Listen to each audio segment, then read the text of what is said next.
24-এর গণ অভ্যুত্থানের সময় আপনাদের কর্মীরা সাহসিকতার সঙ্গে গণ অভ্যুত্থানে অংশগ্রহণ করেছেন, প্রাণ দিয়েছেন। নেতৃবৃন্দ কারাগারে আটক থেকেছেন, তারা লড়াইয়ের সংগ্রামে উপস্থিত হয়েছেন। রাষ্ট্র সংস্কারের জন্য অন্তর্বর্তী সরকারের পক্ষ থেকে যে উদ্যোগ নেওয়া হয়েছে, সেই উদ্যোগ সরকারের উদ্যোগ নয়, আসলে এটি বাংলাদেশের মানুষের দীর্ঘদিনের আকাঙ্ক্ষার ফল। তারই অংশ হিসেবে অন্তর্বর্তী সরকারের পক্ষ থেকে উদ্যোগ নেওয়া হয়েছে। রাষ্ট্র সংস্কারের প্রয়োজন এবং তাগিদ রাজনৈতিক দলের কাছ থেকে এসেছে, জনসমাজের কাছে এসেছে, সাধারণ মানুষের কাছ থেকে এসেছে। সেই প্রক্রিয়ায় আপনারা আন্তরিকভাবে অংশগ্রহণ করেছেন বলে আপনাদের আবার আমি ধন্যবাদ জানাই। আমরা আলোচনা শুরু করব আজকে। এই আলোচনা প্রয়োজনে অব্যাহত থাকবে। আমরা অত্যন্ত দ্রুততার সঙ্গে একটি জাতীয় সনদে উপনীত হতে চাই, কিন্তু একই সঙ্গে এটাও স্মরণ করা দরকার যে এক ঐতিহাসিক মুহূর্তে আমরা আছি।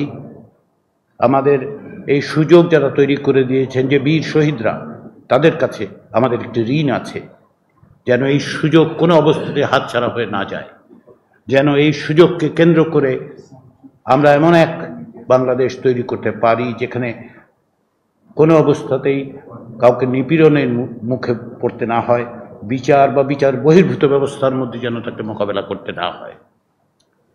সেই লক্ষ্যকে সামনে রেখেই যেহেতু আমাদের অগ্রসর যাত্রা, সেজন্য আমরা আলোচনা করব। আলোচনার মধ্য দিয়ে আমাদের লক্ষ্য হবে একটি জাতীয় সনদে উপনীত হওয়ার জন্য অগ্রসর হওয়া।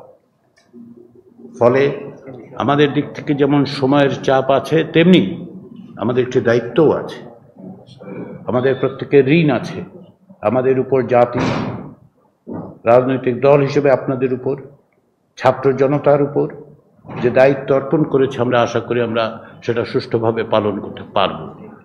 সেখানে আমাদের প্রত্যেকের ভূমিকা আছে, গণমাধ্যমের ভূমিকা আছে, রাজনৈতিক দলের ভূমিকা আছে, জনসমাজ বা সিভিল সোসাইটির ভূমিকা আছে।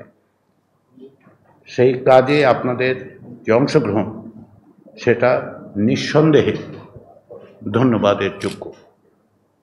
সেই আশা রেখেই আবার বলি যে এই প্রক্রিয়ার মধ্যে আমরা সকলে একত্রে আছি, সকলে মিলেই এই চেষ্টাটা আমরা করছি। এটা কোনো রাজনৈতিক দলের একক বিষয় নয়, কেবলমাত্র রাজনৈতিক দলেরও বিষয় নয়, সকলের বিষয়। জাতির আকাঙ্ক্ষাকে ধারণ করার জন্য আমাদের চেষ্টা, সেই চেষ্টায় এই সংস্কার কমিশনগুলোর পক্ষ থেকে দেওয়া প্রস্তাব এবং তার সার অংশ, তার মূল দিকগুলি নিয়ে আমরা আলোচনা শুরু করব। প্রয়োজনে আলোচনা অব্যাহত থাকবে, কিন্তু আমাদের লক্ষ্য এক। আমরা সকলে মিলে চেষ্টা করছি, আমাদের সকলের সাফল্য নির্ভর করছে আমাদের সকলের প্রচেষ্টার, আন্তরিক প্রচেষ্টার মধ্যে। সেটার জন্য আপনাদের আবারও ধন্যবাদ এবং স্বাগত জানিয়ে আমি আমার বক্তব্য শেষ করছি।